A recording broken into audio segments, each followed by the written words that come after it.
Let us not forget everything that happens. It's by the will of Allah. Holy will. It's time to unite and stand, and we will be the best amongst men. It's not time to be extreme or do the unthinkable, but to stand together as one. Tune into Sunnahfollowers, streaming every day, various platforms. Trust me, you'll find a way. Sunnahfollowers.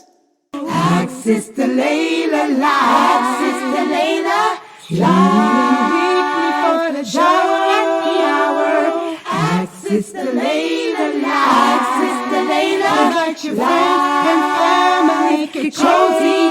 Ask Sister Laila.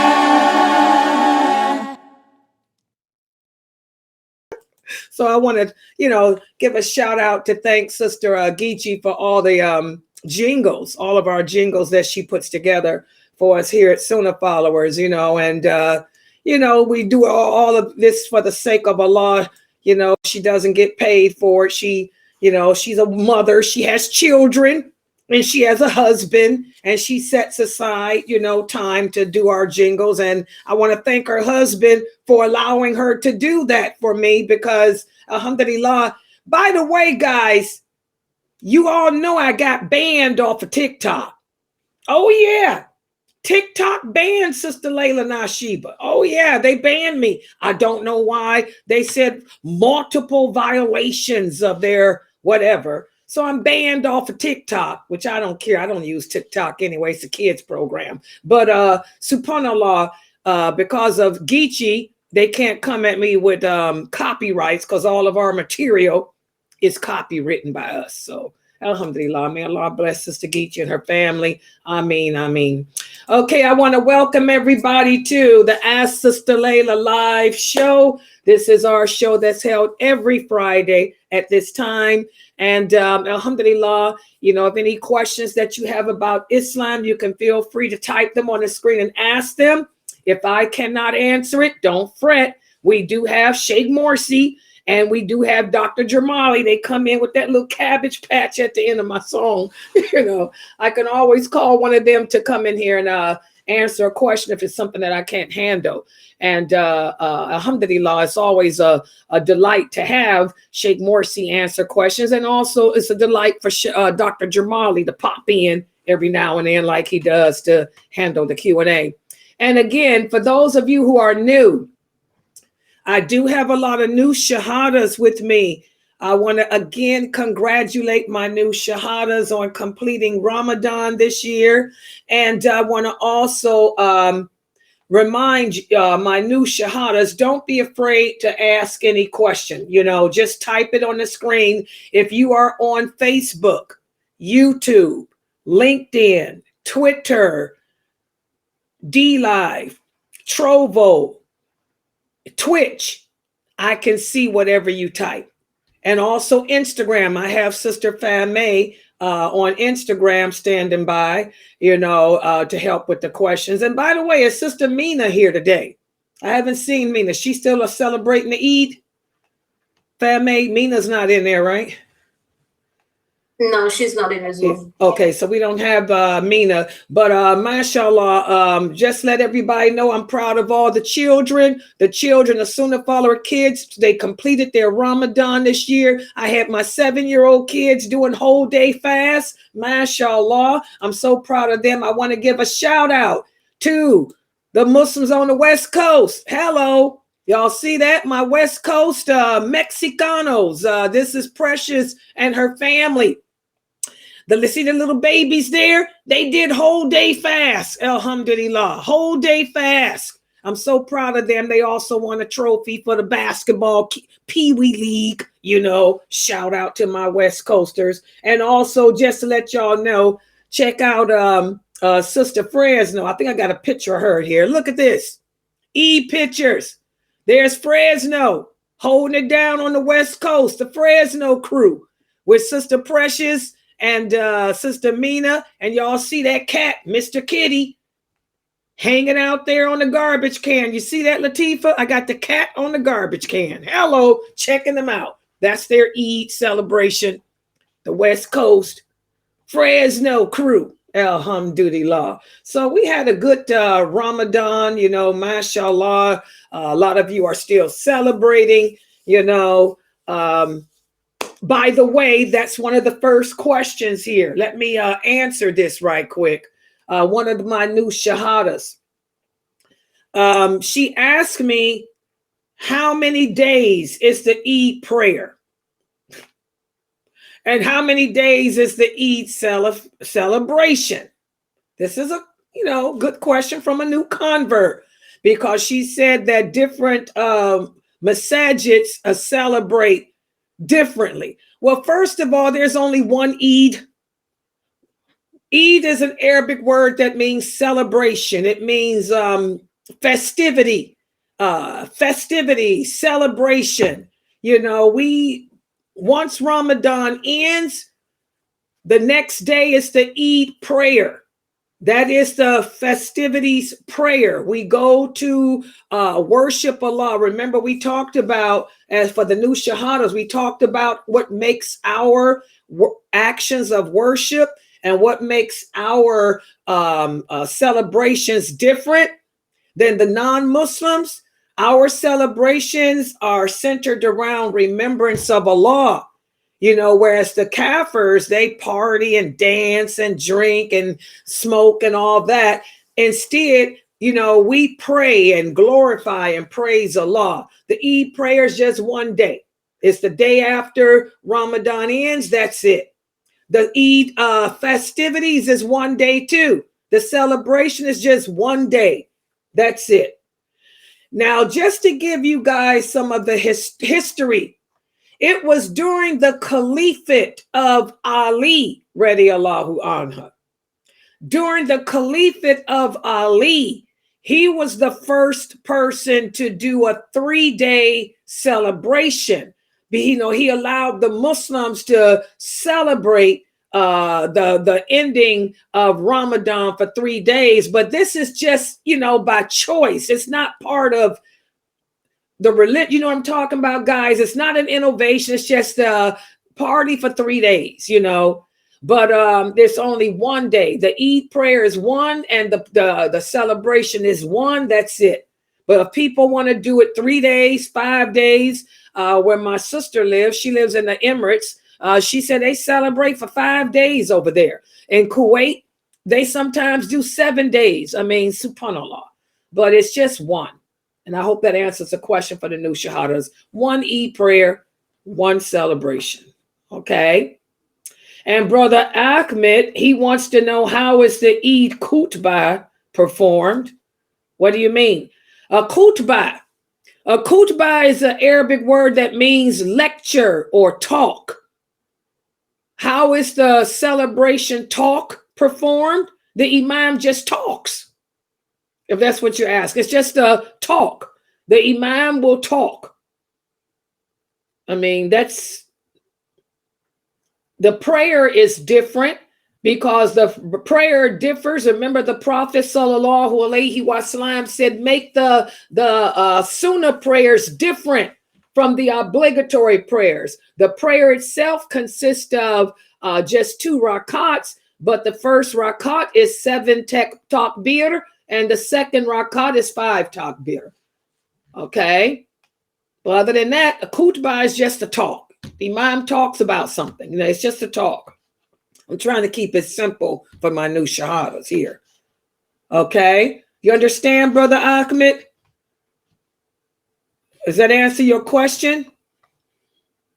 It's just a talk. The Imam talks a short talk. The prayer itself is 2 rakats, 7 takbir in the first rakat, 5 takbir in the second. And by the way, I hope you guys know the Eid is over. I hope we don't have Muslims here trying to celebrate the Eid almost 4 or 5 days later. Okay? You got it? Okay, he said good. He's got it. He just watched what he wanted to know. Okay, so mashallah, that's all it is. The Prophet sallallahu alaihi wasallam told us to make our voluntary prayers differ. Remember, we talked about that from the obligatory ones. That's why during Ramadan, when the Imam led you guys in the Taraweeh, it was in sets of twos to make it different, than the obligatory prayers. Yes. Okay. So if there's any questions you guys have, just type them on the screen. And I have Sister Fame. Are you the one going to be doing the reading? Yeah. Okay, go ahead. You can go ahead and get started. Fixing my hijab. Okay. The first one is a sister posted that marrying women who are not fertile is makruh, and is the imam disliked for marrying them, and is the purpose of marriage to bear children. Oh this my is the hadith. God. Oh my God. I'm sorry. Just keep reading. I'm just like shaking my head in shock. Go ahead. This is the hadith she used. Abu Uthaina reported, the Messenger of Allah, peace and blessings be upon him, said, the best of your women are loving, fertile, suitable, comforting, if they fear Allah. And she used another, which is not a hadith, that said that Ibn Qutama said, it is mustahab that she be from a family whose women are known to bear many children. Okay, first of all, I want to tell you guys, this is another example of the dangers. I repeat, the dangers. I repeat, the dangers of trying to teach yourself the religion. As I tell you guys, especially the new shahadas, every Muslim should have a teacher. Every Muslim on this planet should have a teacher that they're learning from.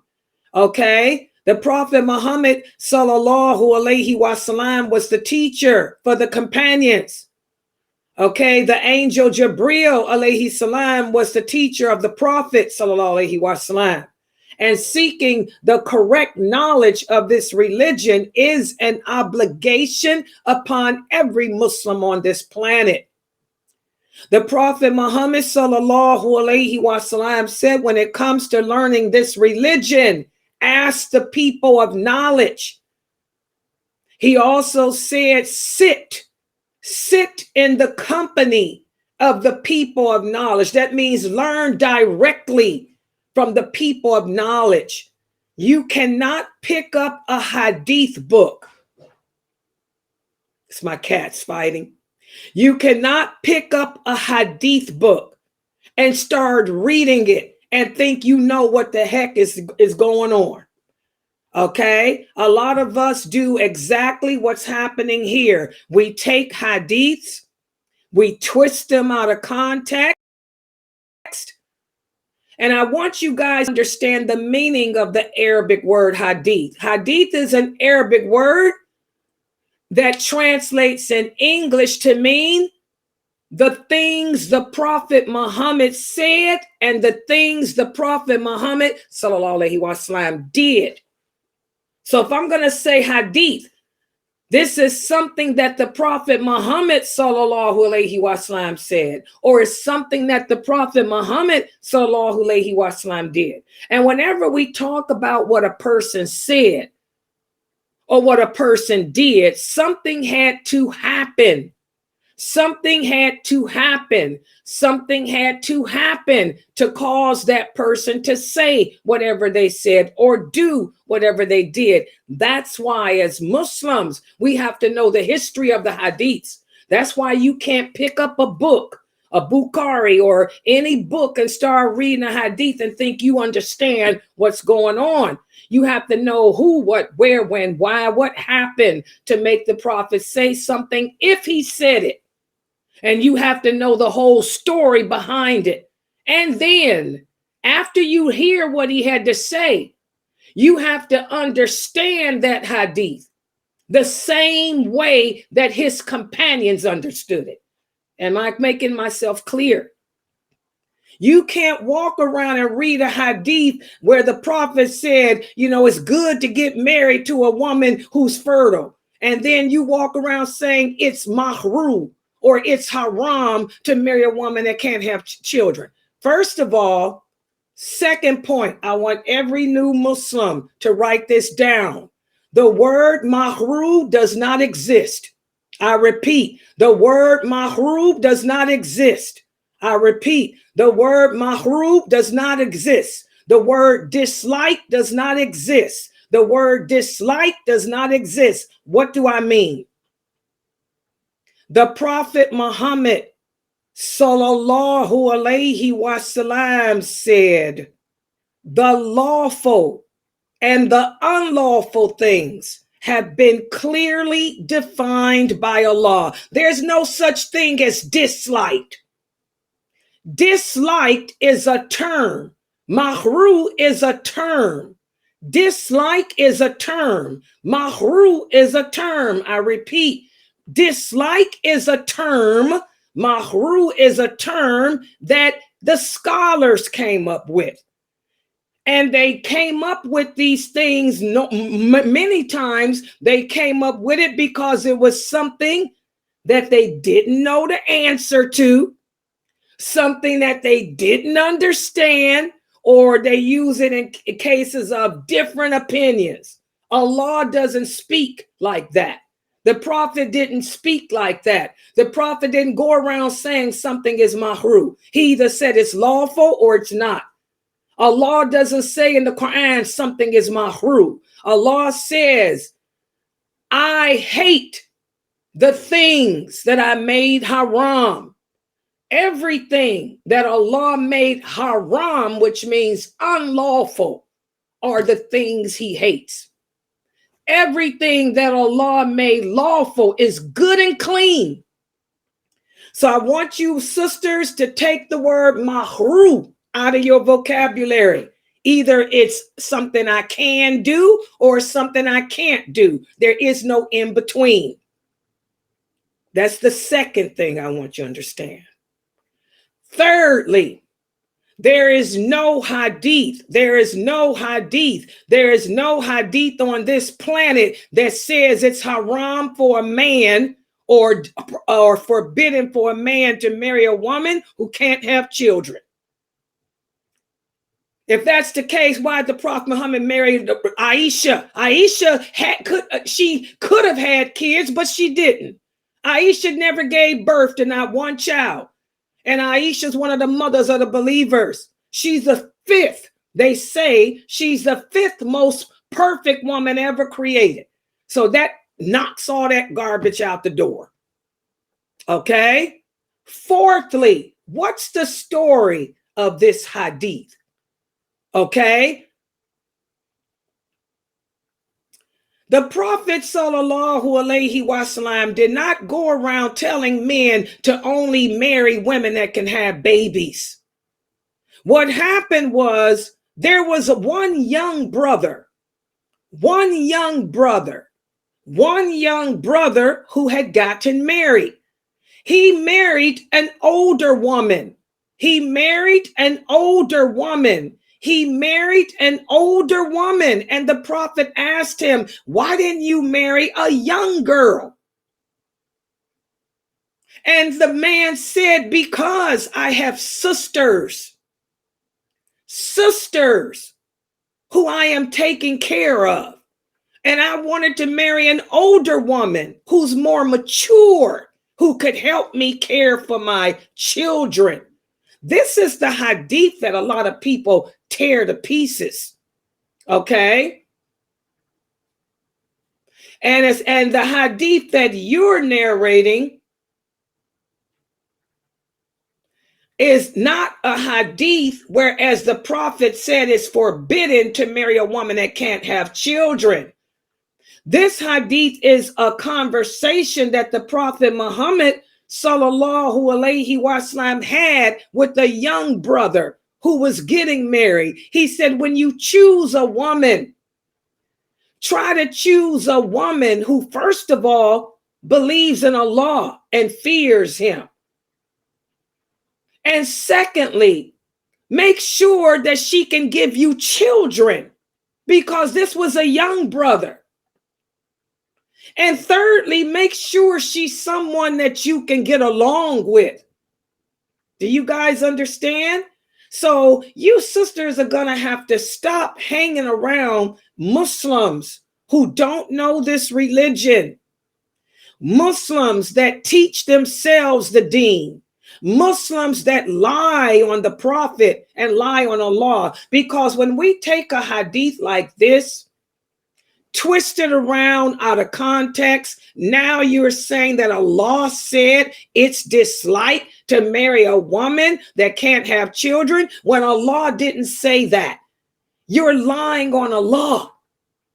You're lying on the Prophet Muhammad sallallahu alaihi wasallam too. So tell these people to stop it. Okay? Stop it.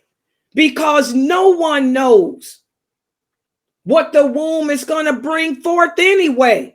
A woman can be as fertile like Aisha was. Aisha was 6 years old when the Prophet married her. Okay? She didn't give birth to not one child. Only Allah knows what's going to be in that womb, whether that womb is going to reproduce or not. Okay, so we have to be careful with that. If you had a young son who was about to get married, you would try to marry your son to a girl his age, who could give him kids, but Allah knows best if they'd even have any. Okay? But to go around saying that it's haram for a man to marry a woman, I can't have children. I'm too old now. So are you telling me that it's haram for a man to marry me? Are you people crazy? He'd be missing out on the best woman of his life. Okay?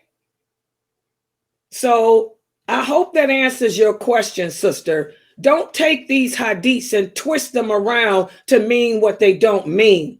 Tell those Muslims to go learn their religion from the people of knowledge and stop lying on Allah, stop lying on the Prophet, and take the word mahru out of your vocabulary. Either it's lawful or it's not. There is no in between.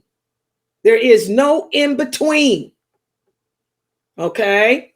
And Allah knows best. Okay, next question. Go ahead.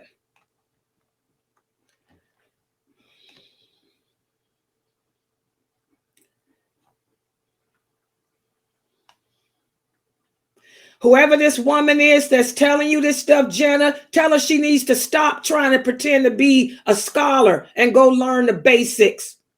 And I want you guys to remember, we're living in the days of the Ruwaybidah.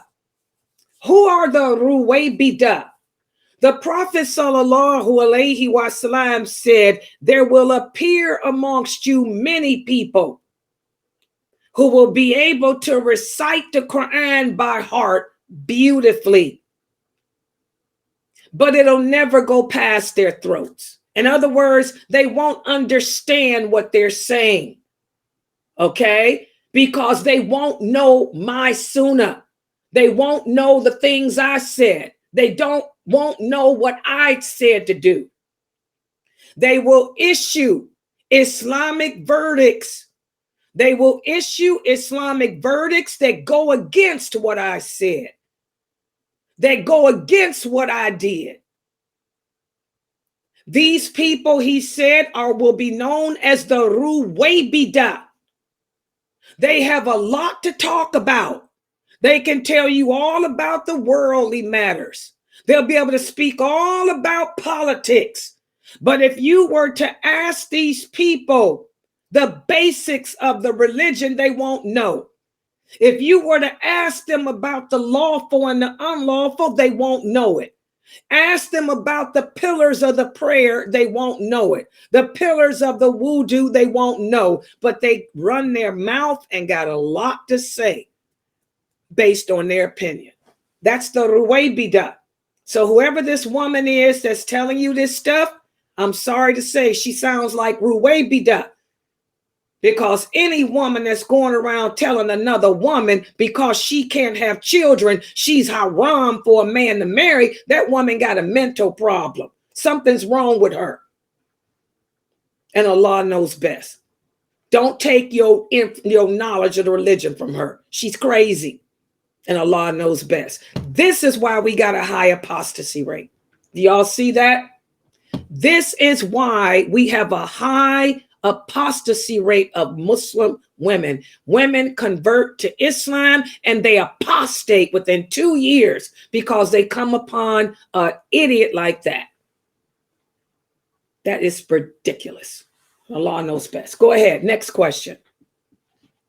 The same sister, she said, I wanted to ask another question because this is the same sister that was saying scholars said that it is obligatory to learn Arabic. Well, that right there tell you she's ignorant because, again, listen to what she told you. She said, scholars said. Is Islam based on what scholars said? Who do we obey?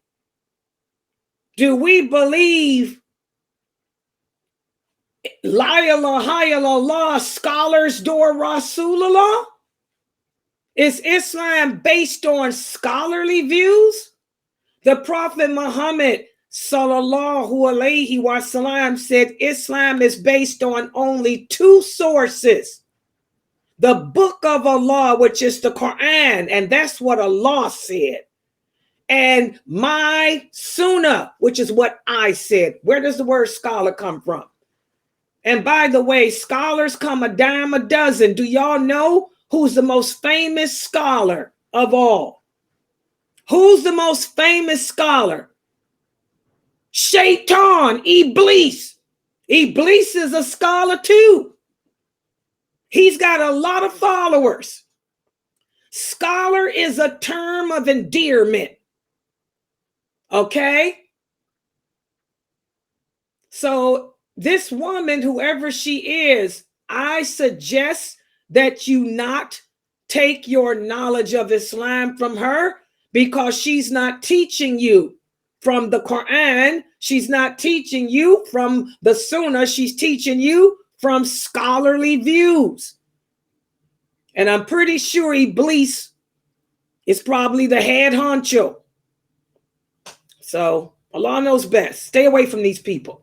If they don't base their information on what Allah said or an authentic hadith, where did Allah say you got to learn Arabic? She sounds racist to me. Is she an Arab? She might be racist. Where does Allah say that? Where did the Prophet Muhammad say that you got to know how to speak Arabic to go to paradise? Where's the clear dalil? These are idiots. These are racist people. Tribalism. Another one of the signs of the last hour. The Prophet sallallahu alaihi wasallam said, my nation will revert back to how they were in the beginning, to tribalism, racism, and all that other ism. So if I were you, sister, stay away from whoever this woman is. And Allah knows best. Next question. Go ahead. It's ridiculous. Next question is it permissible to stop praying to answer the knock on the door, then start over again? Yes, as long as you continue to face the direction of the Qibla. And let me give you the story behind that. One day, Aisha, radiallahu anha, was praying. And the Prophet one day the Prophet sallallahu alaihi wasallam was praying. And Aisha came and knocked at the door. The Prophet sallallahu alaihi wasallam opened the door, let her in, but he kept his direction of the Qibla.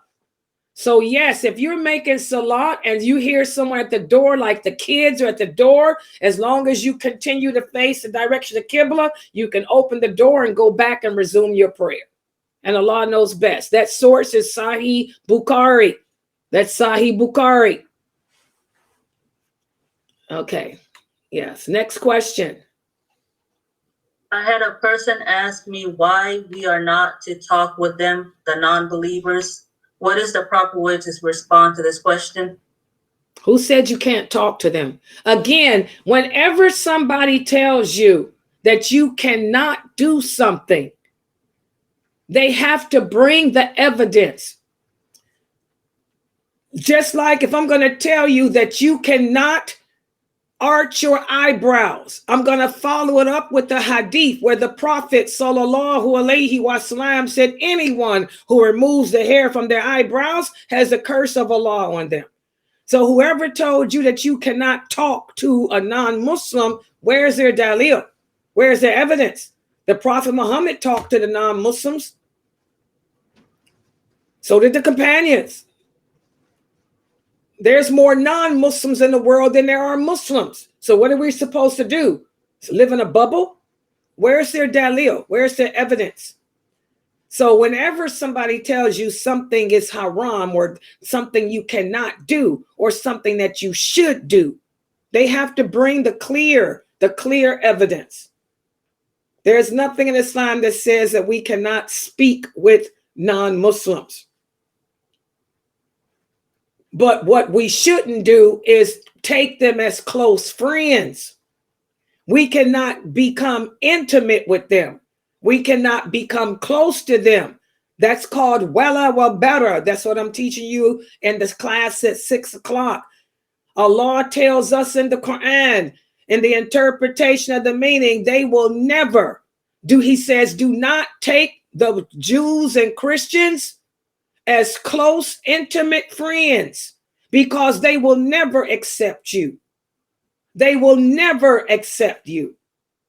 So we have to deal with them from a distance. We're polite.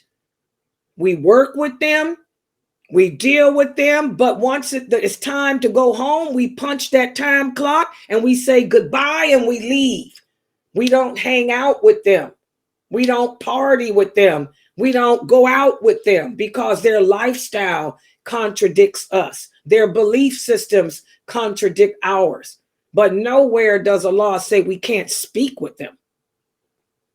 Okay, and Allah knows best. I see how I'm giving you the evidence for the new shahadas, Sister Jana. You all see how I'm giving you the proof. I'm quoting what the Prophet said. I'm quoting what Allah said. That's the dalil. That's the evidence.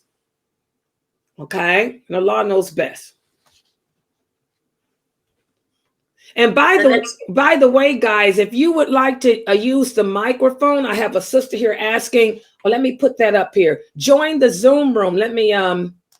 She says she wants to use the mic. Okay, hold on. Wait a minute. Yeah, here it is. Yeah, if you want to, yeah. Join us on. Oh, wait a minute. Is that the one? Does I have it on there? Okay, here it is. Join the Zoom room. Yeah, if you want to use the mic, I think it's on here. Please scan the QR. Wait a minute, does it say it? Wait, did it say it on this one? Yeah, you can join the Zoom room. There it is. To join the Zoom room, www.sunnahfollowers.net. And that way you can use the mic and stuff. Okay, yes. All right, go ahead. A sister wants to know, how do you stop someone from being cremated by their mother and the father didn't step up to prevent it from happening? This is why you have to have a will. There's nothing you can do. This is why the Prophet Muhammad sallallahu alaihi wasallam said every Muslim should have a will. Because if you don't have a will in America, even if you are the best Muslim on earth, if you ain't got a will and you die, your family can have you cremated. Seriously. You sisters and brothers have to have wills. Otherwise, there's nothing you can do to stop people. Because if you ain't got money for a burial, they gonna throw you in the oven. You know, subhanallah. Okay, you understand, Erica? So if you're worried about that happening to you, get a will, put it in your will. And by the way, when you get a will, give a copy of it to the imam of your local masjid. That's what we do here. You can go to my website, download the will that Dr. Jamali came up with, fill all the blanks in, give a copy to your lawyer, a copy to your family, and a copy to the local masjid. So in case something happens to you, the mosque got that will and they can claim your body and prevent you from being burnt, you know, and make sure you have some burial insurance, because if you don't have burial insurance, they're going to burn you. And the Prophet sallallahu alaihi wasallam allowed for burial insurance. Oh yeah, it's right there in Sahih Bukhari. He allowed for burial insurance. Oh yeah, get you some burial insurance. And Allah knows best. Assalamu alaikum. Wa alaikum salam. I have a question, Sister Laila, about the makeup for Ramadan fasting. Okay, go ahead. Can you do the 6th of Shawwal? Then after that you make up Ramadan? No. Ramadan. I'm glad she asked this question, because I got another sister that asked it too earlier, and I told her I was going to answer it for her here, and I forgot. Remember, guys, the voluntary prayers and the voluntary fast and the voluntary actions do not, I repeat, do not take precedence over the obligatory ones. Allah is not going to ask you anything about the month of Shawwal. Whether you fast those 6 days or not, Allah ain't going to ask you nothing about them. But he is going to ask you about Ramadan, because that's an obligation. Secondly, the hadith is clear. The Prophet sallallahu alaihi wasallam said, anyone who completes, who fasts and completes, pay attention, the key word, completes the month of Ramadan fast, and then pay attention, and then do 6 days of Shawwal. You see that? Islam is clear. Allah and the Prophet sallallahu alaihi wasallam, they don't speak in riddles. It's clear. You are not going to be rewarded for any of your voluntary deeds if you do not complete the obligations. Another example, the Prophet gave the example of a man who stays up all night long praying the night prayer, but then he doesn't wake up for Fajr. Do you think Allah is going to reward him for praying all night long? No, he just wasted his time. Because if you are not fulfilling the obligations first, those voluntary deeds don't count, because you don't have to do them anyway. You don't have to fast the 6 days of Shawwal, but you do got to make up Ramadan. So if you sisters want the reward of fasting 6 days of Shawwal, you must, I repeat, you must complete Ramadan. And that hadith is authentic, Bukhari and Muslim. Ramadan, complete, and then. Y'all understand that? Don't skip out on the two main words, complete and then. All right? And Allah knows best.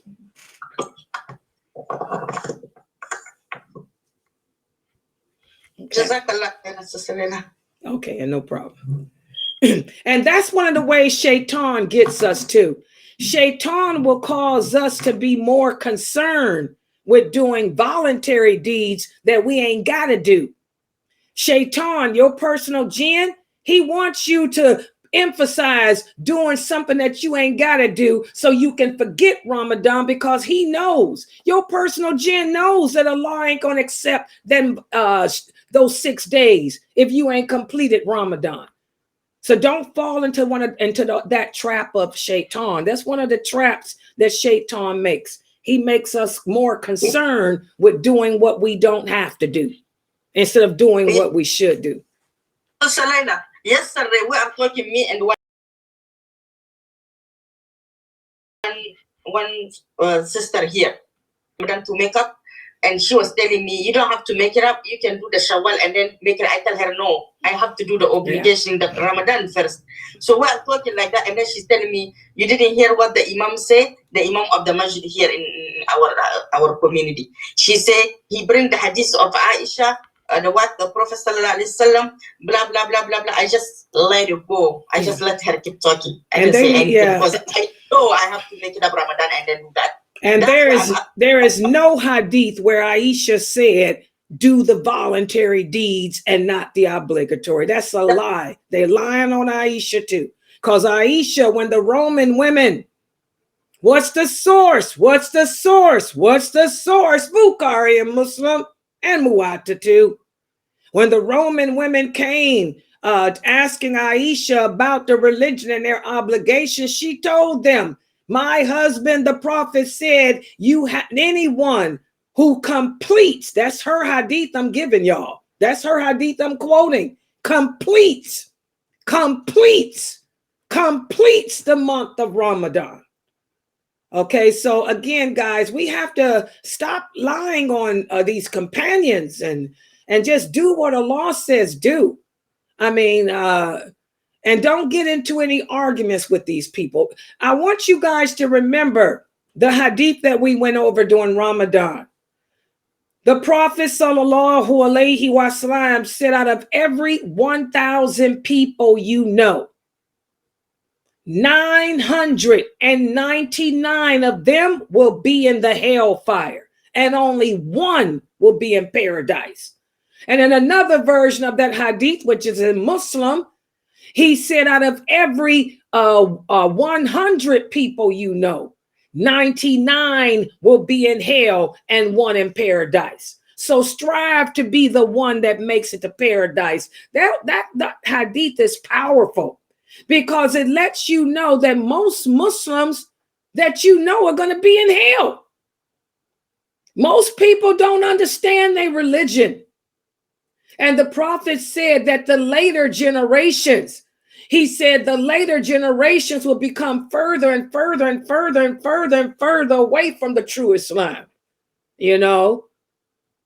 So most Muslims don't understand this religion. Most Muslims do not know, like I said, we're in the days of the Ruwaybidah. They do not know the lawful. They do not know the unlawful. They don't understand the basics, which is do the obligations first and then the voluntary deeds. That's common sense. So don't fall for this. You know, most Muslims are uneducated about this, Dean.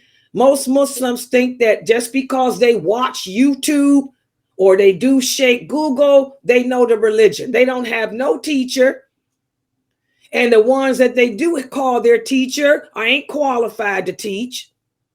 So, you know, this is I just be quiet because I know that's not right. Yeah.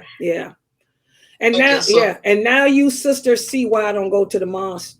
I had a sister ask the other day, Sister Laila, why I don't go to the masjids? Because I can't stand to be around women like that. Women are very argumentative. And no woman likes to be told she's wrong by another woman. And every time I go around Muslim women at the mosque, I see some wrongdoing, innovation, deviation. And if you speak out about it, you know, it turns into a fight. So this is why Allah says your house, your home is better for you. As Muslim women, we get more blessings staying at home learning our religion, because it's going to always be a fight when you go around other women, you know, at the mosque. It's just, it's crazy. Yeah. And Allah knows best. It's sad. Okay, the next question is, outside of Ramadan, do unmarried men have to fast Mondays and Thursdays? This is another example. We have the hadith, whereas a Bedouin had just converted to Islam, and he came to the Prophet. He said, "O Prophet of Allah, sallallahu alaihi wasallam, I just become Muslim.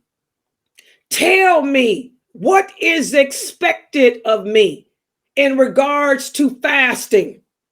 In other words, what fast am I obligated to do? The Prophet sallallahu alaihi wasallam said, you are obligated to fast during the month of Ramadan. The man said, am I obligated to do any other fast? The Prophet said, no, unless you want to. And the man said, well, that's all I will do. It's the fast of Ramadan. And when he walked away, the Prophet said, if he sticks to what he said, he will be a man of paradise. What's the source? Sahih Bukhari. Okay. So again, guys, the only fast that we are obligated to perform is the month of Ramadan. That's it. If you want to do other fasts, you can, but you don't have to. Okay. The Prophet sallallahu alaihi wasallam used to do voluntary fasts a lot because he was a prophet of Allah. Plus, he wanted to show a good example for us, how Allah loves for us to do actions of worship that are pleasing to him.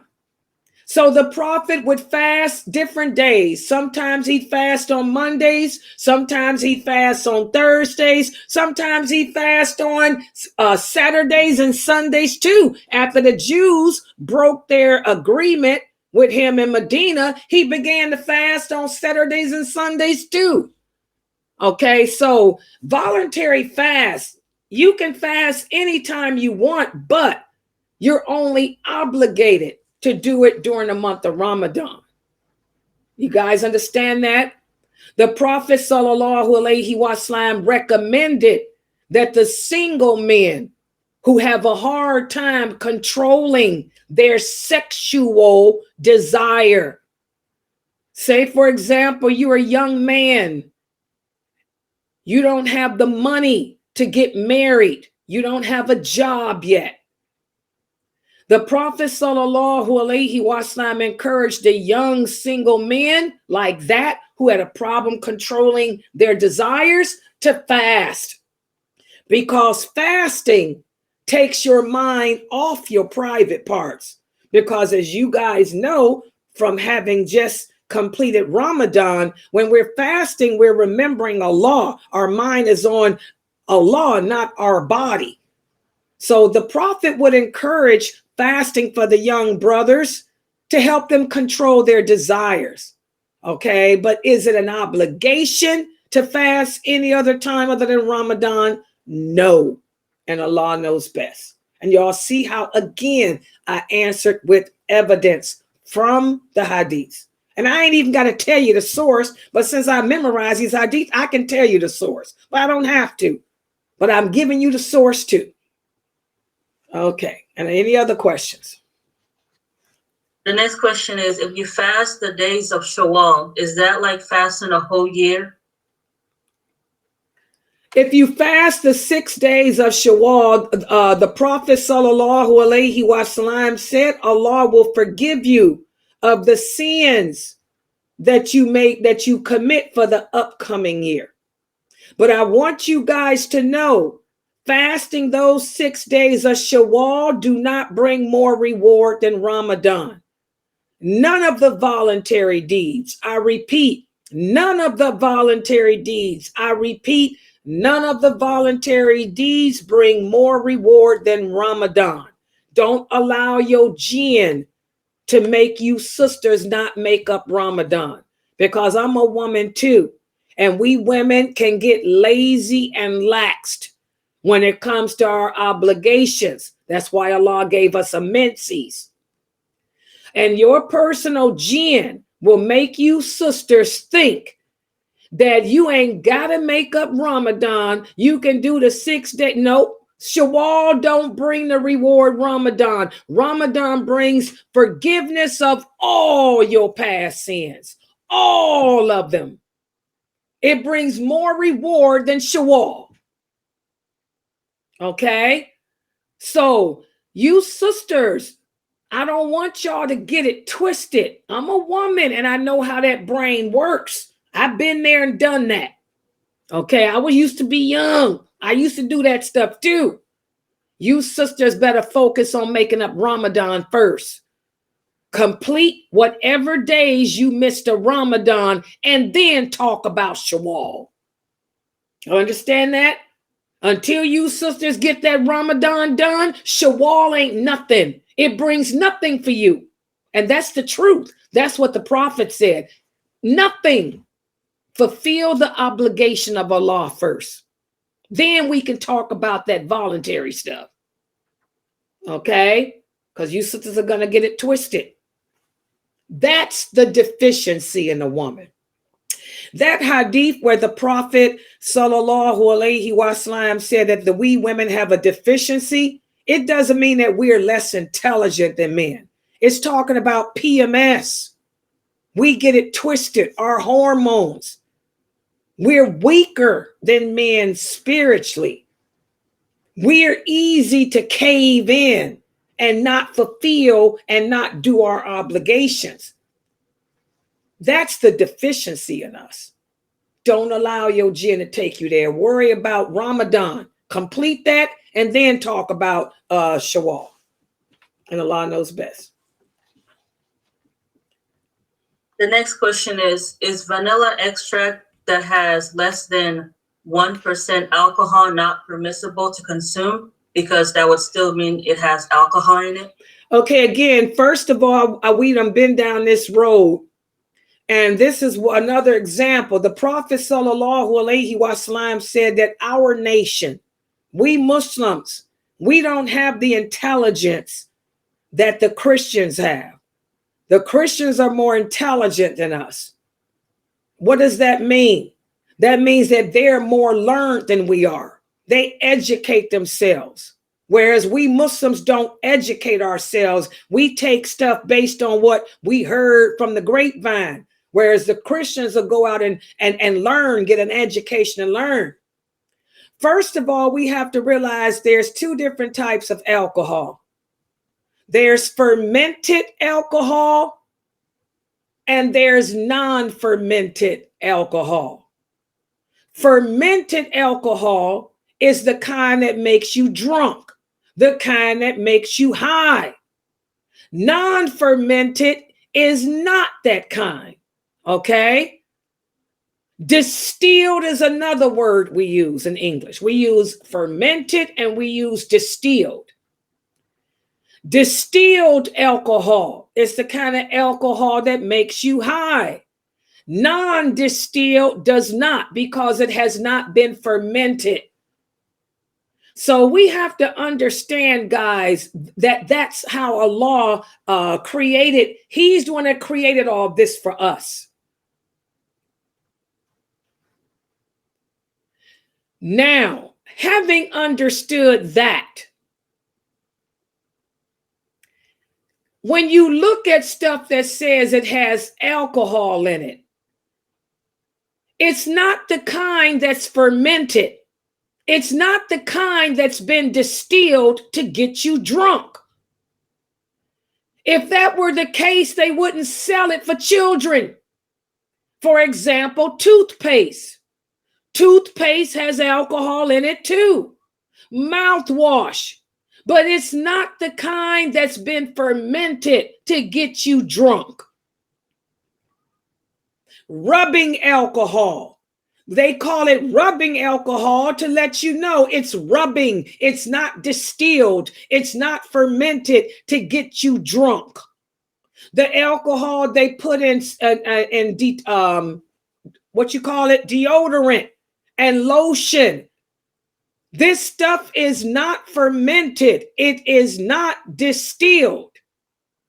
The alcohol they put in vanilla extract, lemon extract, it's not the kind that's been distilled or fermented. The non-Muslims understand this.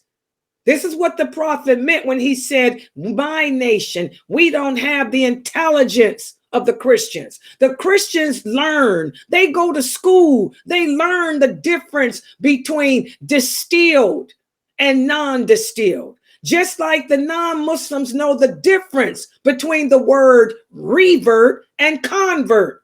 The non-Muslims would never refer to a person who embraces a new lifestyle as a revert. They would call them what they are, converts. But this is the ignorance of our nation. And we will continue, as the prophet said, to become more and more and more ignorant. What's the source? What's the source? What's the source of what I'm saying? Sahih Muslim. So to answer your question, sister, the alcohol that's in that extract, that's in that toothpaste, that's in the deodorant, that's in the shaving cream, that's in what all the children use and stuff, it is not fermented. It's not the kind to get you drunk. And Allah knows best. Okay, next question. Okay, let me get this question in Zoom. And by the way, you learn this stuff when you go to college, when you go to school and take science.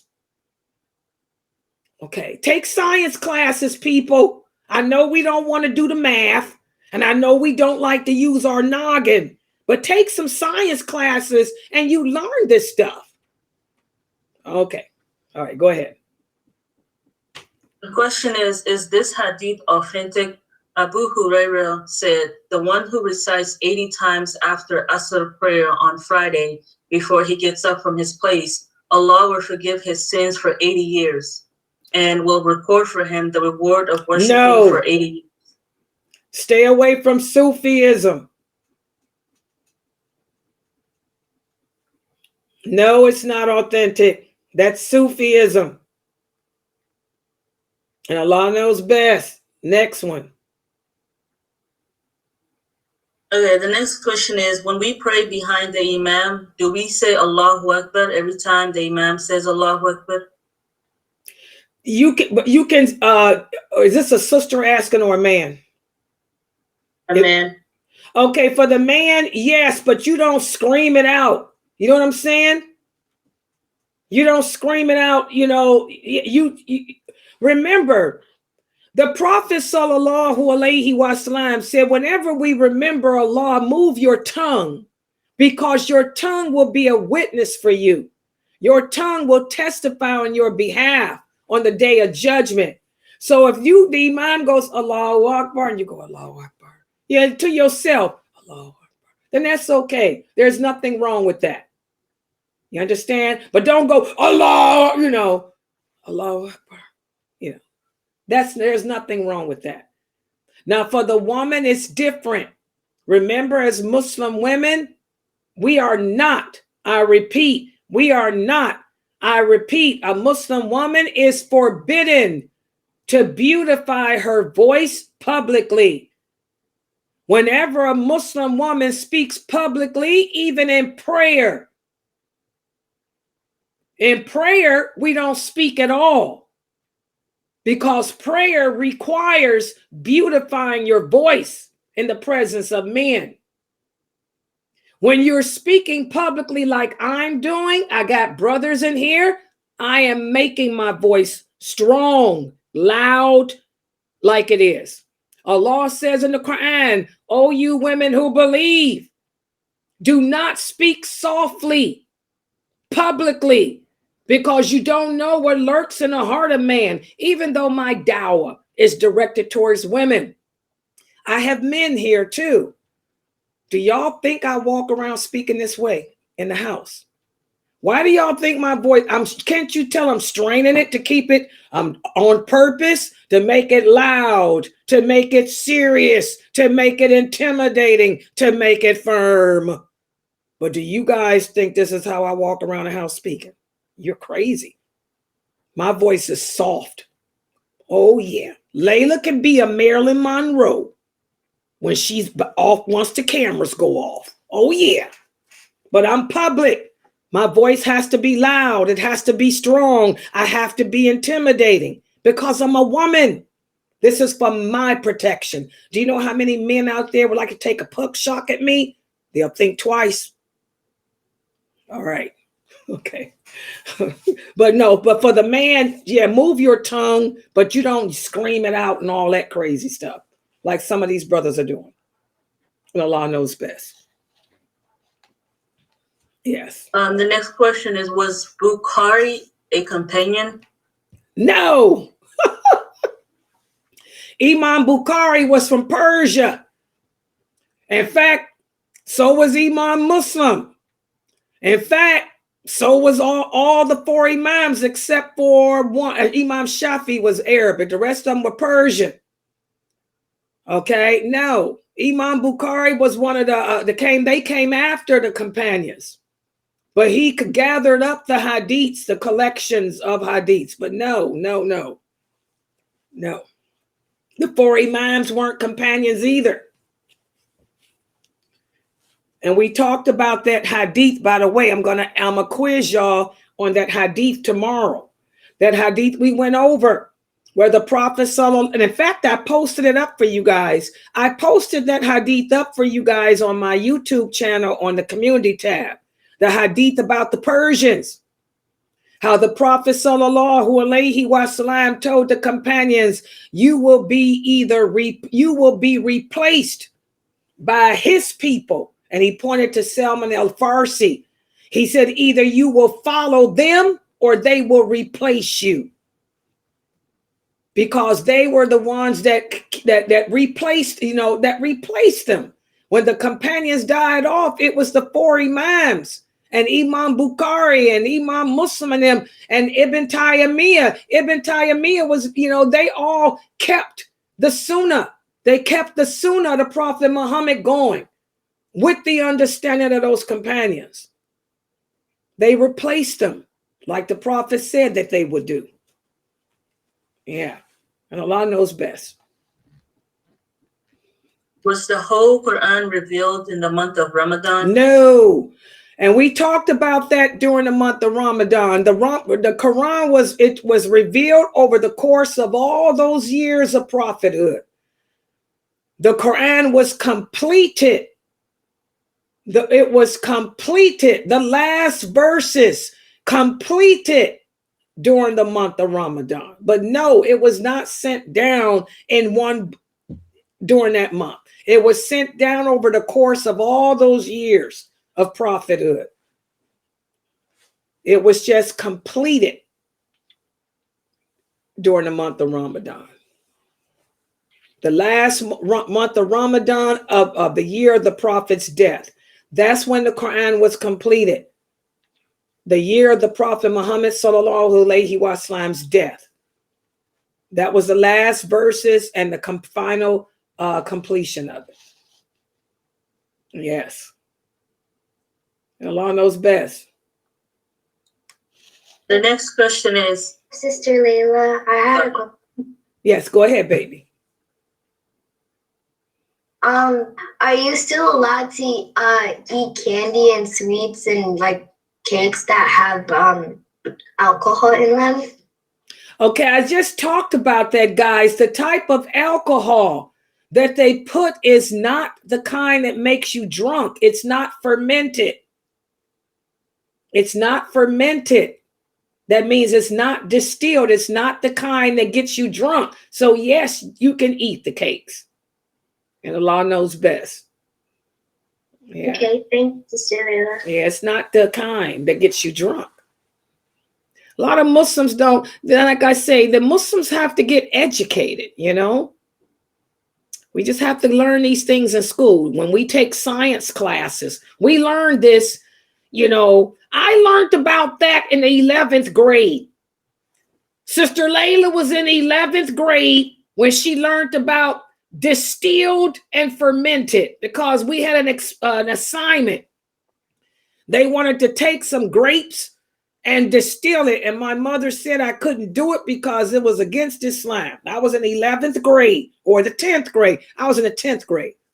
I learned about the difference between distilled alcohol and fermented in the 10th grade. Science project we had to do. My mother said she can't do that because she's a Muslim. Yes. All right, next question. In my culture, we soak raisins in alcohol and grind them and bake them in cake. That's haram. If your culture's doing that, your culture got some issues, because raisins and all of that stuff, that's how you ferment them. That's making fermented alcohol. Fermented alcohol is when you take the raisins or barley or wheat or oats and you allow them to ferment until they become alcoholic. That's different. That's different. We can't do that, guys. That's what's haram. You find that the Muslims are the one. And this is one of the signs of the last hour. You find that it's the Muslims doing the haram stuff with the alcohol and drugs. The Kafirs trying to get away from drugs. The Kafirs trying to get away from alcohol. But you see, it's the Muslims trying to find a way to do the haram. That's how I know that war is coming real soon. Because all these hadiths are coming true. No, that's fermented. You cannot do that with raisins. The Prophet forbade that. The Arabs were doing that back in the 6th century. And that's when the Prophet talked about it. What's the source? What's the source? Sahih Muslim. That's when the Prophet goes into detail about the difference between fermented and non-fermented. What your culture is doing is making alcohol. That's haram. They need to stop that tribalism crap. Yeah. Boy, those hadiths are becoming true, man. Scary. The Kafirs trying to take alcohol out of everything and the Muslims trying to put it in. Lord have mercy. Yeah, go ahead. Next question. Woo. Next question is wearing bracelets and jewelry considered tabaruji? First of all, for the person that typed that, speak in English so that these new converts understand what you're saying. Most of the people listening here are converts. And I don't want y'all to play the Arabic game with them. I'm trying to break my converts out of that intimidation. Type it in English so they can understand what you're asking. Yeah, he's coming. Yeah, don't worry about it. Now you got the new Muslim saying, we can't wear jewelry. Type your question in English and then go to the next one while that person types it. Yeah. Okay, the next question. I was listening to your lecture about the rules of traveling. So if I live in one state and attend school in a different state and do my shopping in another state, and they are all a couple hours away, are these places a part of my residence? Okay, remember, guys, again, Islam is not based on what the 4 imams say. It's based on what the Prophet sallallahu alaihi wasallam said. And the Prophet Muhammad said that traveling is not determined, just like he said about the menses or something different.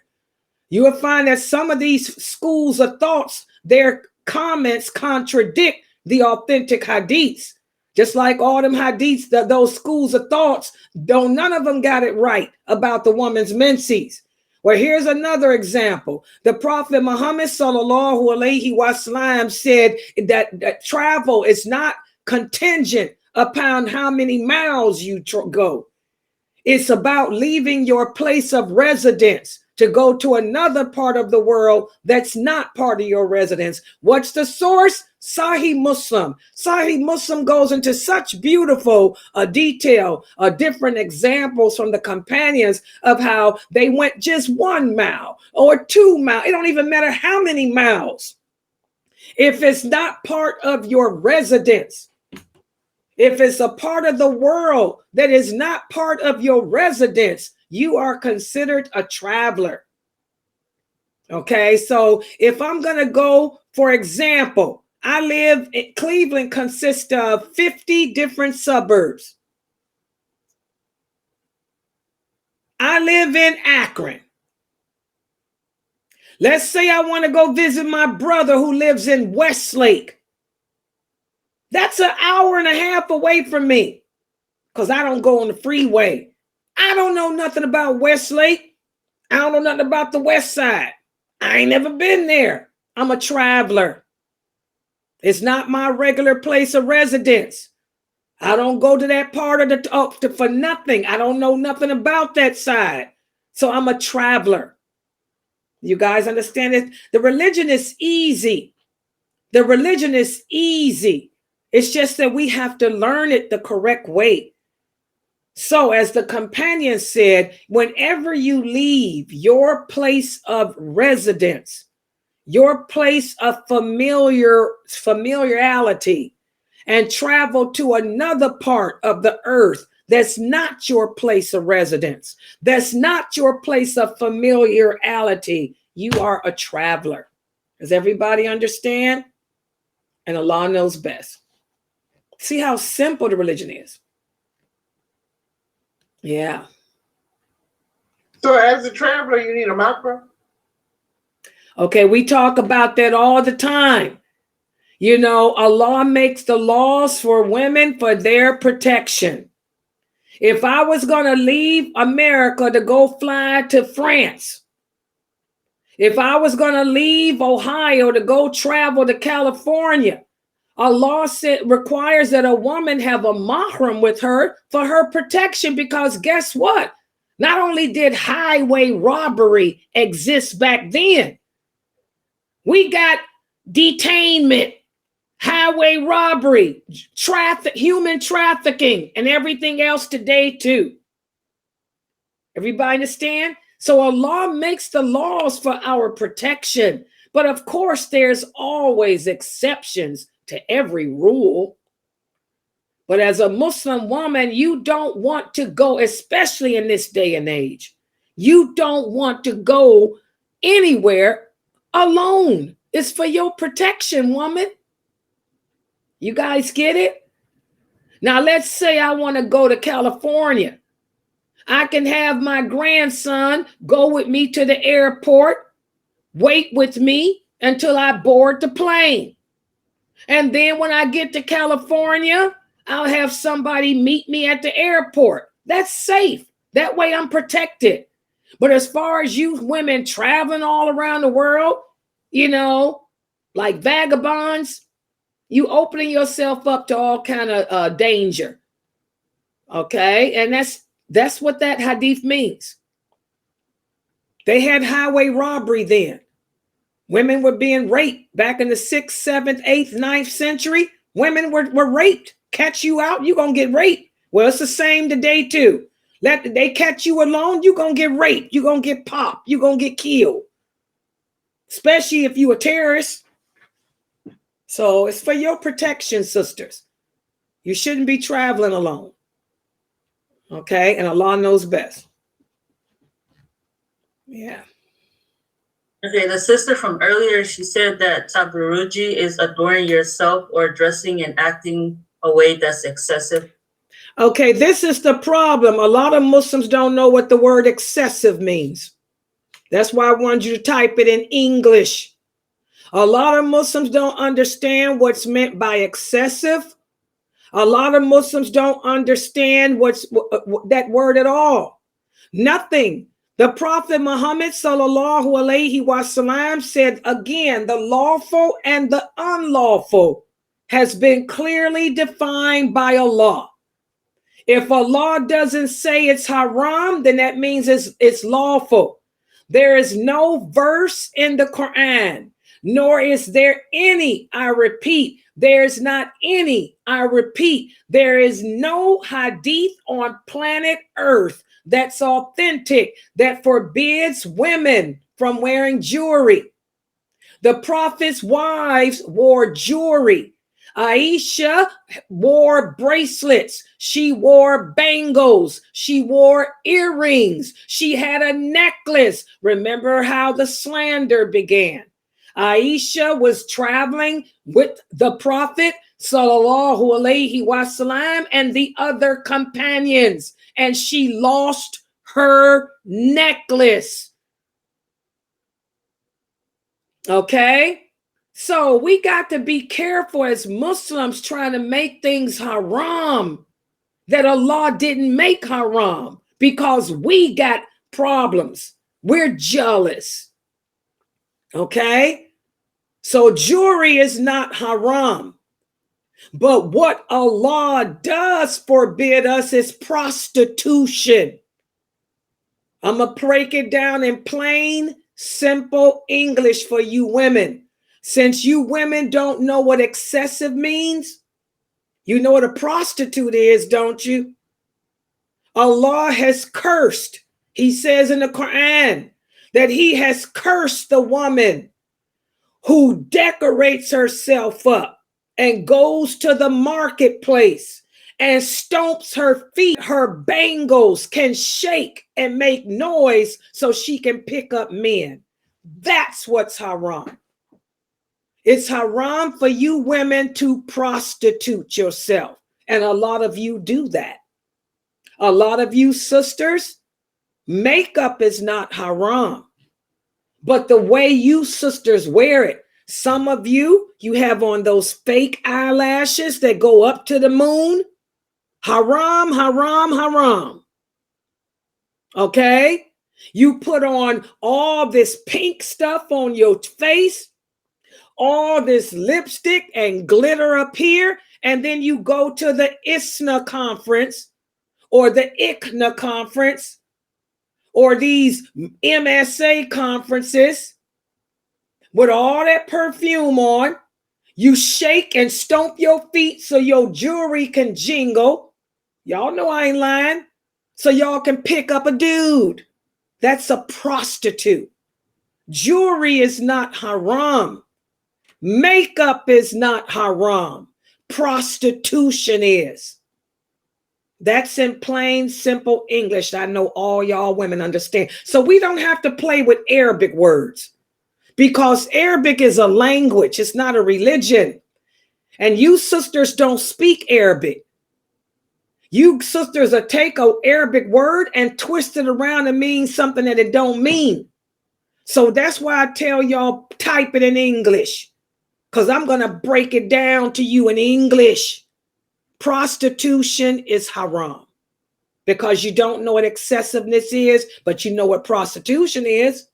You know, every woman here can look at herself in a mirror and know how you look. Before you walk out the door, you look at yourself in the mirror and you know if you are making yourself up to pick up a dude or not. Every woman here knows when she's prostituting herself. All of us women are capable of it. Hello, let me break it down. All of us Muslim women are capable of it. The Prophet sallallahu alaihi wasallam said the greatest fitna left behind on this earth for a man is a woman. In another hadith, the Prophet sallallahu alaihi wasallam said if there were any creature that could outsmart Shaitan, it would have been a woman. We women know how to charm. We women know how to play the game. Each and every one of us know if we prostituting ourselves or not. Prostitution is haram, haram, haram. Jewelry is not. Makeup is not. Colors are not. Fabric is not. But prostitution is. Now do you sisters understand? See, y'all can use that stuff with the men. Y'all can go to Kareem Abu-Zayd with that garbage, but you can't come to Laila with it, because I'm a woman and I know better. And Allah knows best. Okay. Did I break that down, Latifah? Okay.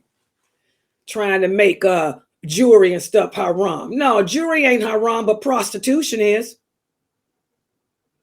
All right. Next question. I am a newlywed. I was wondering, are anniversaries permissible? Okay.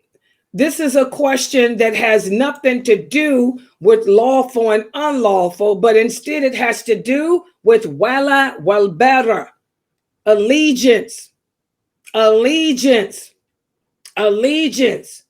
When we declare La ilaha illallah, what are we declaring? We are declaring that our allegiance is to Allah and our allegiance is to the Prophet Muhammad sallallahu alaihi wasallam, and our allegiance is to the religion of Islam. Celebrating anniversaries has nothing to do with worship. Islam forbids us from worshiping anything other than Allah. Okay?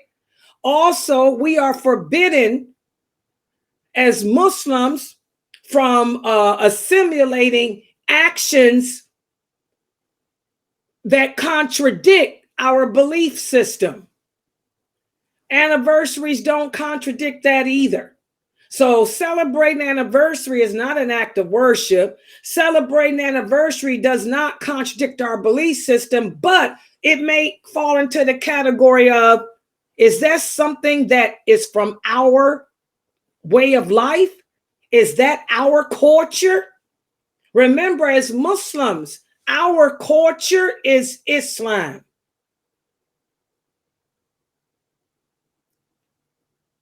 American culture is celebrating anniversaries. Y'all see the difference? So is my allegiance to Allah, the Prophet, the religion of Islam, or is my allegiance to something that is culturally done in America? You guys see? So it's not a question of lawful and unlawful. It's a question of where your allegiance is. Me personally, I never celebrated an anniversary because anniversaries don't mean nothing to me. They didn't mean nothing. That's not part of our lifestyle as Muslims. But I do know some Muslims that do. Can I say that they going to hell for doing it? No. Can I say they committing a sin by doing it? No. You know, it's just that their allegiance is on a different, they're on a different level in their allegiance than I am. That's all I can say. You understand? So it's not haram, but it's a question of allegiance. And a lot of people are not as intact in their allegiance as you may be or I may be. And Allah knows best. Okay. Next question is, how do women go out when they put on perfume? Does she have to take shower? First of all, it's haram. I repeat, it's haram. I repeat, it's haram for a woman to go outside of the house and around men with perfume.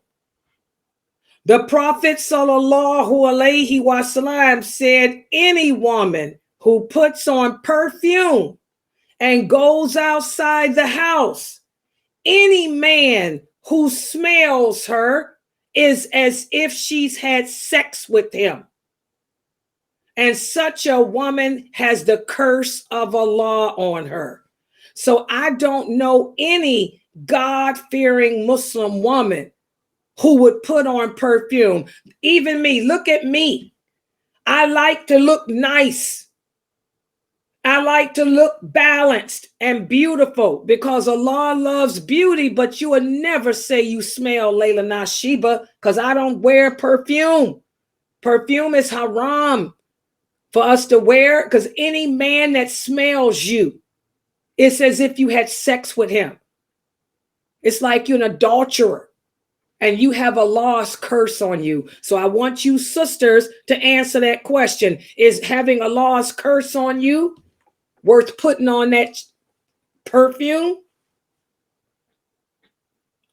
You know, so you have to ask yourself that, sisters. Yeah. It's haram to do that. Now, if you were around all women, that's different.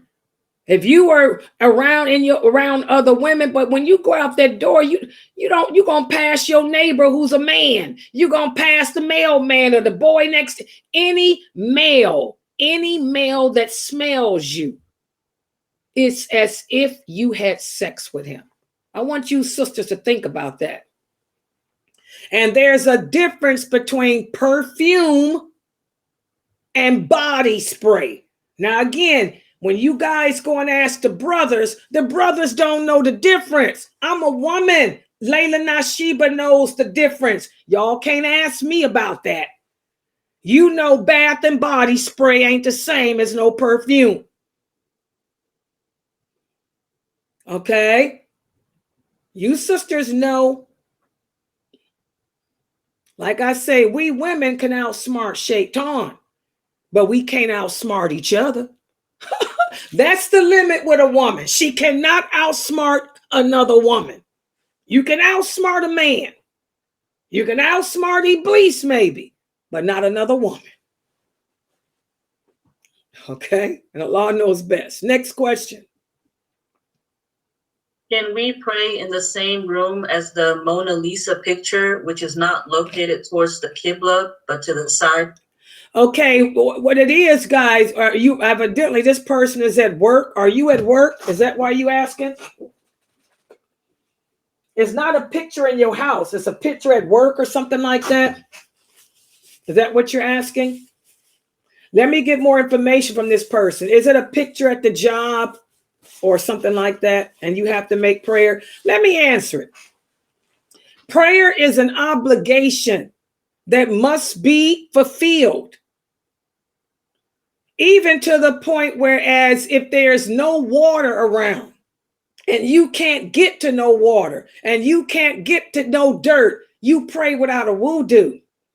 So if it's time to make prayer and you ain't got no choice but to pray in a room that has a picture, then you pray in the room with the picture. Y'all understand that?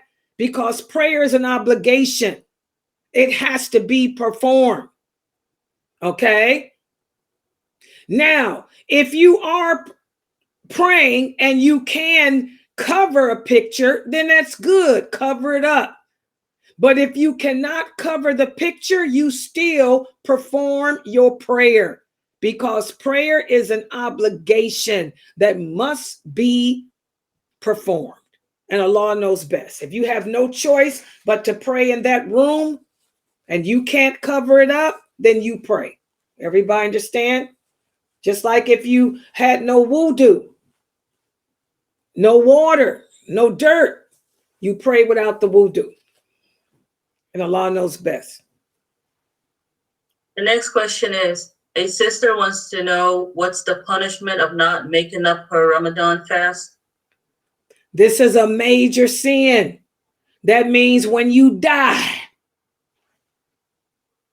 Allah's going to take it out of your soul.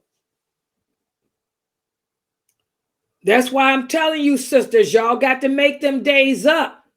That's why I say all the questions about shawwal, I know why them questions came up, because you lazy sisters don't want to make up your days of Ramadan. You think you can do 6 days of shawwal and call it a day because you were weak and only did 2 weeks of fasting and made up an excuse to not fast the other 2 weeks. Oh, I know the game. I'm a woman. Okay. You know, the Prophet sallallahu alaihi wasallam said, whoever does not complete the month of Ramadan, you're going to answer to Allah. You're guilty of a major sin. This is a major sin. It's like committing adultery. Not completing your Ramadan is like having sex out of wedlock. That's how major a sin it is. You sisters got to make them days up. And I would suggest you get busy doing them now. And by the way, let me remind you guys this. Ramadan is a debt that's owed to Allah. Say, for example, something happened and you die, not able to make them days up. Your family can make them up for you. So I suggest you sisters, let your relatives, let your husband, your children, your brother, your sister know how many days of Ramadan you need to make up. Because if something happens and you die, they can fast and make them up for you. Because that's the Prophet sallallahu alaihi wasallam said, Ramadan is a debt owed to Allah, and his debts are more worthy of being paid off than the debts of man. So let your family members know how many days you got to make up. So in case something happened, they can do it on your behalf. And Allah knows best. The next question is, do you have to make up Ramadan days back to back or any time before the next? No, they don't have to be consecutive. No, you can do it. Just you have until the beginning of next Ramadan. You have until next Ramadan to make them up. You got a year. But the thing is, we don't know if we're going to live a year. That's why I'm telling you, let your family know how many days you got to make up too. So in case you don't get to make them all up, they can fast them on your behalf. But no, they don't have to be back to back. You can do 2 days here, 1 day there, or however. A lot of people like to make them up in the wintertime. But like I say, what guarantee you have that you're going to be living in the winter, by the winter? Yeah. And for the sisters, okay, I'm going to answer that too. For the sisters that owe the ransom, who were the ransom? The people that were falling in the category of the ransom, the same. You have until next Ramadan to pay that ransom. Most of my students paid their ransom already here with Brother Mukhtar. Alhamdulillah, much cheaper for us. Yes. But yeah, the same applies for the people who have the ransoms. You have until next Ramadan to make up your to pay that ransom. You guys did good this Ramadan too, so subhanallah, make them days up so you can get your reward, your blessings from Allah.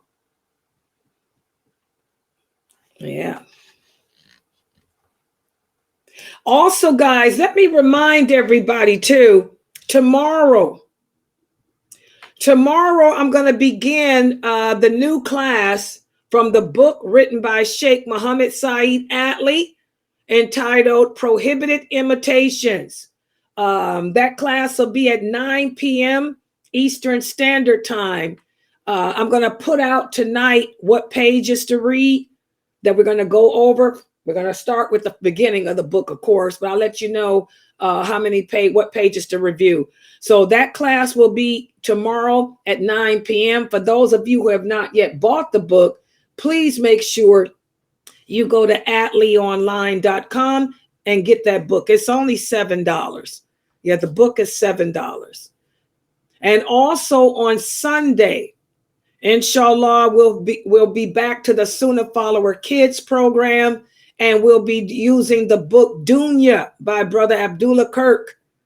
And I want the children to read the first chapter so you guys can review with your children the first chapter of the book Dunya and answer the questions at the end of the chapter, because we're going to go over the questions together in class on Sunday, and I'll also summarize what was spoken about in that first chapter, inshallah.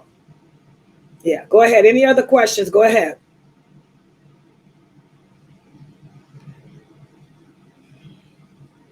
Yeah, go ahead, brother. You can type yours too. Got the brothers here on Twitch. Yeah, go ahead.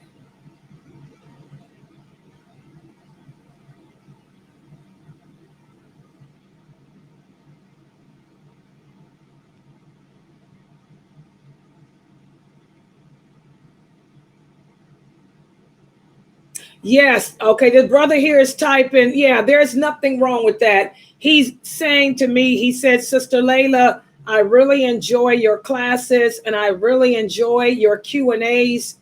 He said, you break the religion down so easily. Is it lawful for me to participate? Yes.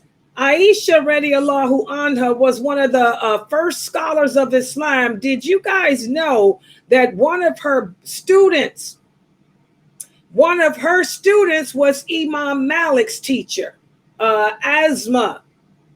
Asma was one of the 300 students that Aisha put out. And Imam Malik learned from Asma. Yes, who was the student of Aisha, radiallahu anha. Yeah, you can listen to me as long as you behave yourself. You start acting crazy, I'm going to kick you up out of here. But yeah, you can listen. Long as you be respectable and like you are, and don't come in here with that crazy stuff, because I'll kick you out. A heartbeat. Yeah. You know, I got that salama in me. I know how to work a pole, you know, and I'm talking about hand pole this way. I ain't talking about the pole T.I. said keep your daughters off.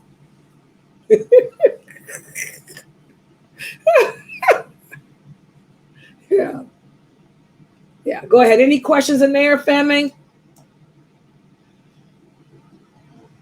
No. Yes, that book. Yes.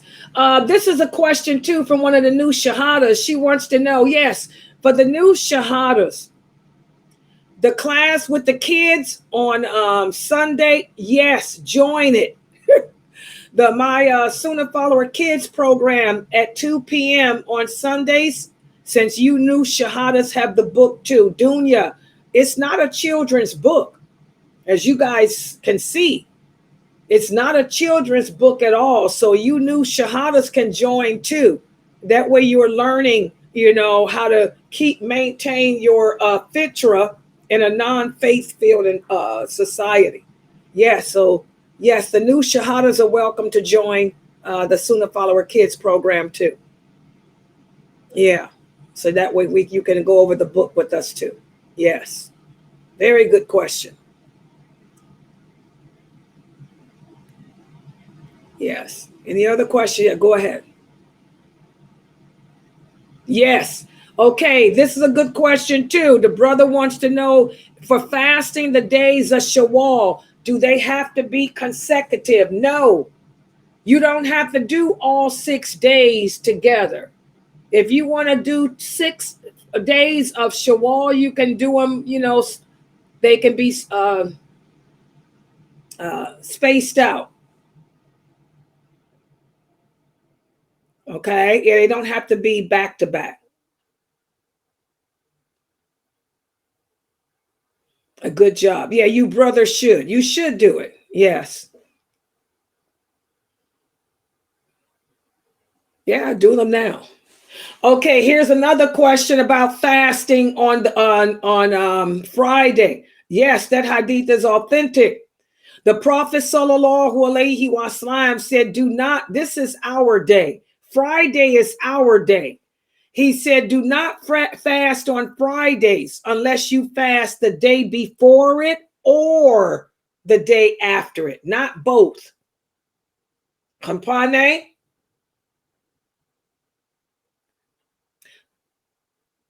Okay, oh God, he wants me to say it in French. Lord have a mercy. Hold on. Vendredi.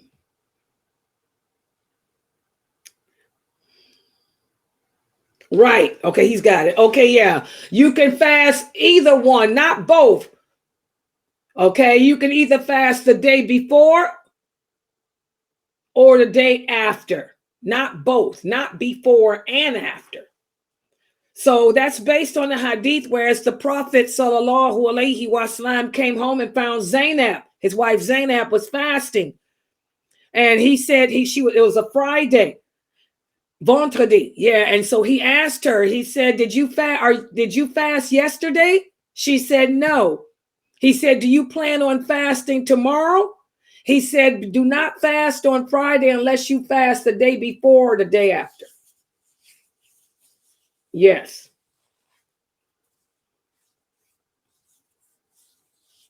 Yeah, good job. Of course, there's always exceptions to every rule. If this was right before Ramadan and you were making up your days, say you had to make up your days of Ramadan, then that's different. That would be an exception. Exactly. Good job, brother. Yeah, you understood that part correctly. Comprende? Okay, that's good.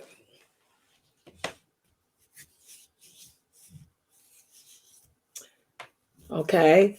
Okay, Sister Norta wants to know, is it true that if you get angry during Hajj, your Hajj is broken? Yes, that's true. If you get that type of angry, yes.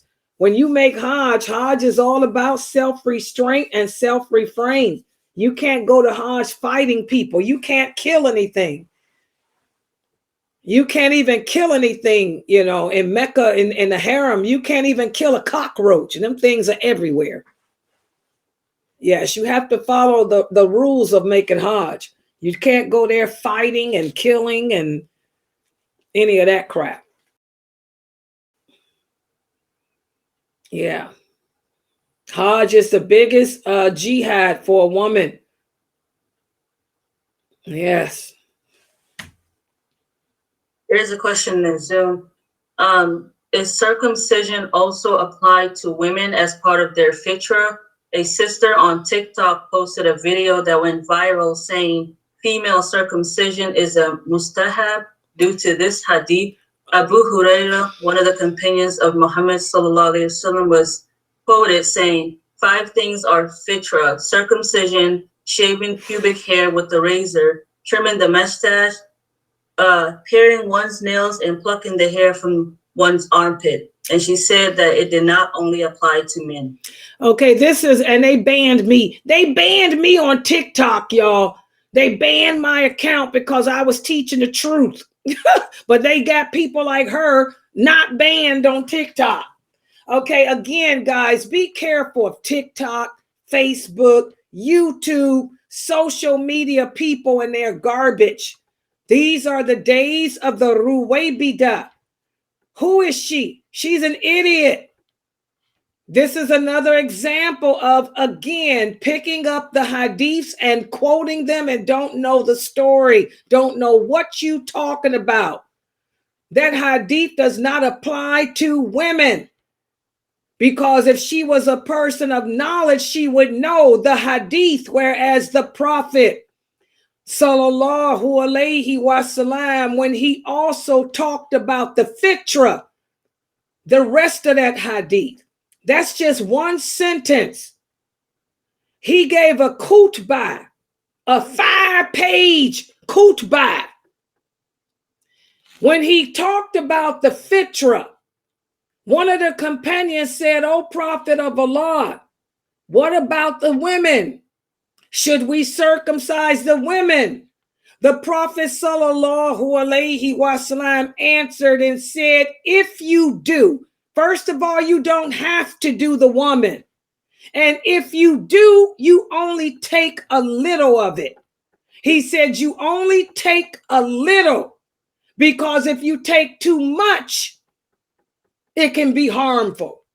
So again, you guys need to stop watching these people who call themselves people of knowledge on TikTok and stuff. These are a bunch of wannabes. They don't know anything about this religion. They're taking hadiths out of context, twisting them around. You know, a woman does not have to be circumcised. And this woman got a mental problem. Maybe she got circumcised. And that's why she's saying this, because she's miserable. You know, no, the woman does not have to be circumcised. And the Prophet said, if you do it, only take a little bitty bit. Otherwise, you would end up just like that woman, miserable in your life, not enjoying having a husband. She's an unhappy person. And she wants all other women to be like her, unhappy. And Allah knows best. Sad.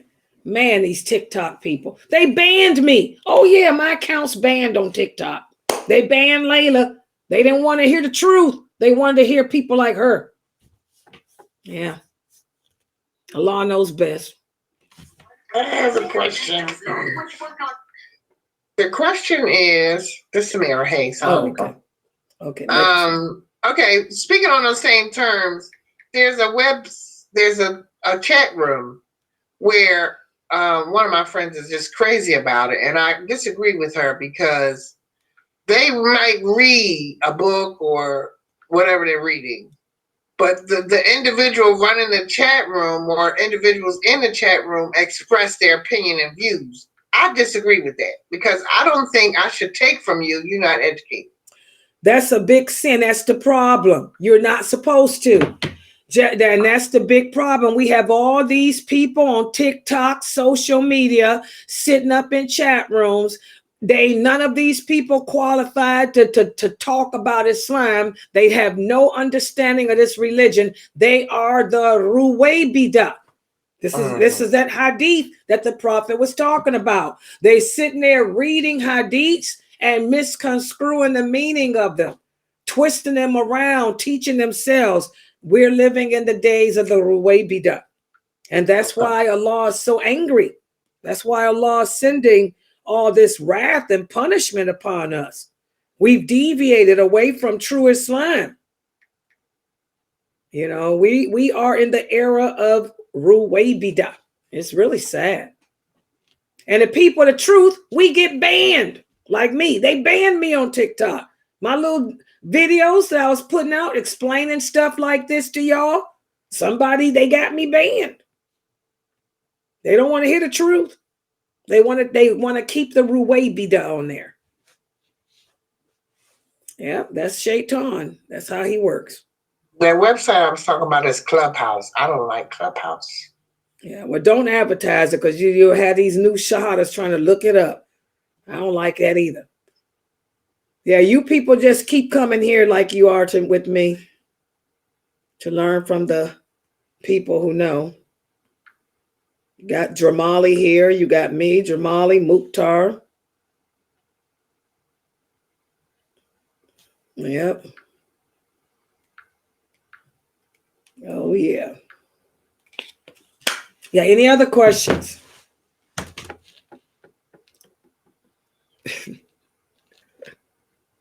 Yeah, the brother here say it was probably them that got you banned. Yeah, I didn't use TikTok. I just put my videos on there because, the kids told me to do it to get more people. I don't care about TikTok. Y'all know me. I deal with Facebook and YouTube and Instagram. So as long as my Instagram, Facebook, and them accounts, I don't care about no TikTok. But yeah, the Ruwaybida probably the one that got me banned. Yeah. They said multiple violations. Yeah, they left me a message saying, you are permanently banned due to multiple violations. I said, oh, really? Okay. Yeah. All right, guys. Alhamdulillah, I don't see any other questions. And subhanallah, it's almost 11. Mashallah, next week for this Q&A, our topic, we're going to answer questions about Islam, and also we're going to speak about, did anybody get in touch with Geechee? I did call her, but she didn't pick up her phone. Oh, I hope she's okay. Next week, we're going to be going to answer your questions about Islam, and also we're going to talk about younger men marrying older women. That's the thing now. Oh, yeah. Y'all know it's happening. These young Muslim men calling themselves looking for Khadijas, marrying older women. We're going to talk about that next week. Oh, yeah. All right. So I want to thank everybody for joining and participating in this session. Please make sure you're here tomorrow. Dr. Ali and them don't resume their classes until next week. So the first class tomorrow will be Dr. Asim's class. And he did give me a topic, guys. His topic is this. Let me give y'all the topic. Hold on. I meant to put this together. His topic is, oh, God. Oh, reflections. Reflections on the Eid. That's his topic. Reflections upon the Eid. 4 p.m. It'll be at 4 p.m. tomorrow. And then you have my class at 6 on Wella Well Better. I'll put that stuff out too. And then we have the new class, Prohibited Imitations, inshallah. All right, I want to thank everybody for joining and participating. Inshallah, we'll be here tomorrow. Supana kalahuma wa bihamdika, ashadu an la ilaha illa anta, astaghfiruka wa atubu ilaik. Everybody have a good night, and the Zoom room is open. Assalamu alaikum.